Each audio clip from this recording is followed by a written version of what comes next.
আসসালামু আলাইকুম। সংবাদে আপনাদের সবাইকে স্বাগতম জানাচ্ছি আমি নুসরাত। শুরুতেই সংবাদ শিরোনাম। মুন্সিগঞ্জে মনোনয়ন নিয়ে বিএনপির দুই পক্ষের সংঘর্ষ, ককটেল বিস্ফোরণ, আহত ৭।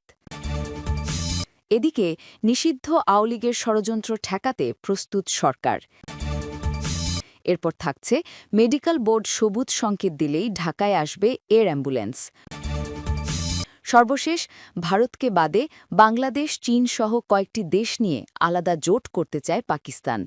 শুনছিলেন সংবাদ শিরোনাম, এখন বিস্তারিত। তার আগে ছোট্ট একটি আবেদন।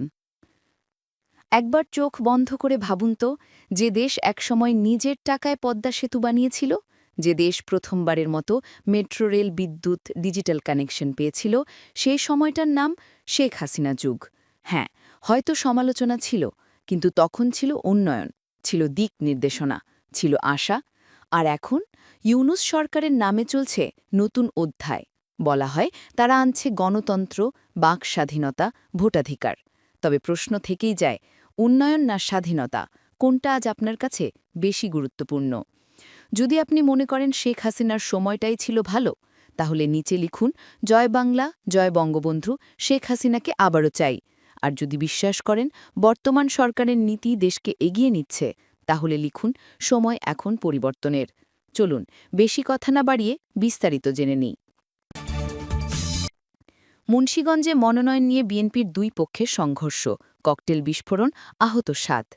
মুন্সিগঞ্জের গজারিয়ায় বিএনপির দলীয় প্রার্থীর মনোনয়ন বাতিলের দাবিতে আয়োজিত মশাল মিছিলকে কেন্দ্র করে দুই পক্ষের মধ্যে সংঘর্ষের ঘটনা ঘটেছে। এ সময় কয়েকটি ককটেল বিস্ফোরণ ঘটানো হয়, ভাঙচুর করা হয় একটি গাড়ি। এ ঘটনায় ৭ জন আহত হওয়ার খবর পাওয়া গেছে। শুক্রবার ৫ই ডিসেম্বর বিকেল ৫:৩০টায় উপজেলার জামালদি বাসস্ট্যান্ড এলাকায় এই ঘটনা ঘটে। আহতদের মধ্যে দলীয় কর্মী স্বাধীন ২৪ বছর ও সাইদুলের ২৫ বছরের অবস্থা গুরুতর হওয়ায় ঢাকায় পাঠানো হয়েছে।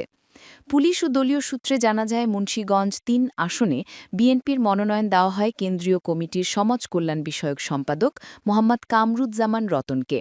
এই আসনে মনোনয়ন প্রত্যাশী ছিলেন জেলা বিএনপির সদস্য সচিব মহিউদ্দিন আহমেদ।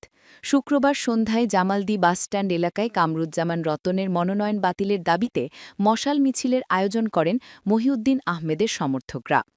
মিছিল শুরু করার আগে উভয় পক্ষের সমর্থকদের মধ্যে ধাওয়া পাল্টা ধাওয়া ও সংঘর্ষের ঘটনা ঘটে। এ সময় কয়েকটি ককটেল বিস্ফোরণ ঘটে, ভাঙচুর করা হয় উপজেলা যুবদলের যুগ্ম আহ্বায়ক আলী হোসেনের গাড়ি। এতে ৭ জন আহত হন। হামদর্দ জেনারেল হাসপাতালের জরুরি বিভাগের চিকিৎসক আশরাফ হোসেন রাজু সাংবাদিকদের বলেন, আহত অবস্থায় দুজনকে হাসপাতালে আনা হয়, তাদের প্রাথমিক চিকিৎসা দিয়ে ঢাকা পাঠানো হয়। এ ব্যাপারে জানতে বিএনপি প্রার্থী কামরুজ্জামান রতনকে ফোন দিলে ধরেননি। তবে স্থানীয় সাংবাদিকদের তিনি বলেছেন, আমি একটু অসুস্থ, সেজন্য হাসপাতালে এসেছিলাম। হাসপাতাল থেকে খবরটি শুনলাম। যা ঘটেছে তা অত্যন্ত দুঃখজনক। এই ঘটনায় যারা জড়িত, আমি তাদের সবার বিচার চাই। বিএনপি নেতাকর্মীদের বলবো, আপনারা দলীয় সিদ্ধান্ত মেনে চলুন আর ঐক্যবদ্ধ থাকুন। জেলা বিএনপি সদস্য সচিব মহিউদ্দিন আহমেদ বলেন, আমার ৫ থেকে ৭ জন সমর্থককে গুরুতর আহত করা হয়েছে, এদের মধ্যে গুলিবিদ্ধও আছে। এখনও পুরো বিষয়টি আমি বিস্তারিত জানি না, খোঁজ খবর নিচ্ছি। গজারিয়া থানার ভারপ্রাপ্ত ওসি আনোয়ার আলম আজাদ বলেন, খবর পেয়ে আমরা ঘটনাস্থলে যাই। আমাদের কাছে আসা তথ্য অনুযায়ী ৩ জন আহত হয়েছেন, একটি গাড়ি ভাঙচুর করা হয়েছে। বর্তমানে পরিস্থিতি শান্ত আছে, তবে কোনো গুলি বা ককটেল বিস্ফোরণের ঘটনা নিশ্চিত হতে পারিনি আমরা। এই ঘটনায় এখনও কাউকে আটক করা হয়নি। অভিযোগ পেলে তদন্ত করে আইনি ব্যবস্থা নেওয়া হবে। ওদিকে নিষিদ্ধ আওয়ামী লীগের ষড়যন্ত্র ঠেকাতে সম্পূর্ণ প্রস্তুত সরকার। দীর্ঘ প্রতীক্ষিত ত্রয়োদশ জাতীয় সংসদ নির্বাচনের তফসিল ঘোষণা হচ্ছে ১১ ডিসেম্বর। নির্বাচন যত ঘনিয়ে আসছে, নিষিদ্ধ আওয়ামী লীগের অপতৎপরতা ও ষড়যন্ত্র ততই বাড়ছে। দলটি এখন সাধারণ মানুষের কাছে আতঙ্কের নাম। ২০০৯ সালে ক্ষমতায় আসার পর থেকে ২০২৪ সালের ৫ই আগস্ট পর্যন্ত ১৫.৫ বছর দেশের মানুষের উপর দমন-পীড়ন চালিয়েছে তারা। ক্ষমতা ধরে রাখতে গুম, খুন সহ সব ধরনের অবিচারের পথ বেছে নেয় দলটি।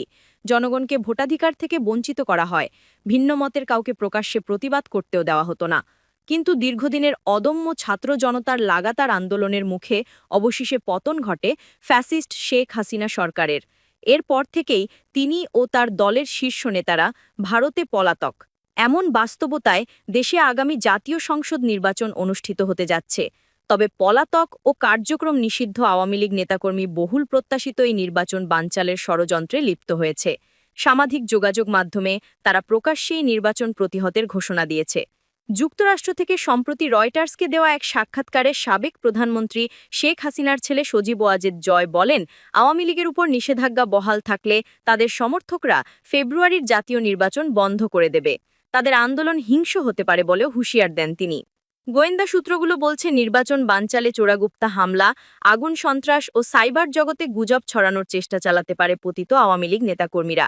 ইতোমধ্যে বেশ কিছু ঝুঁকিপূর্ণ নির্বাচনী আসন চিহ্নিত করেছে গোয়েন্দারা, যেখানে আইন শৃঙ্খলা পরিস্থিতি নষ্ট করার আশঙ্কা রয়েছে।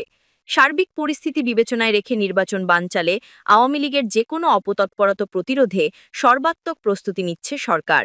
নির্বাচন ঘিরে আইন শৃঙ্খলা বাহিনীর 7,68,000 সদস্য বিশেষ প্রশিক্ষণ নিচ্ছেন। মাঠে থাকবে বিশেষ বাহিনী, ঝুঁকিপূর্ণ এলাকায় নজরদারি বাড়ানো হবে।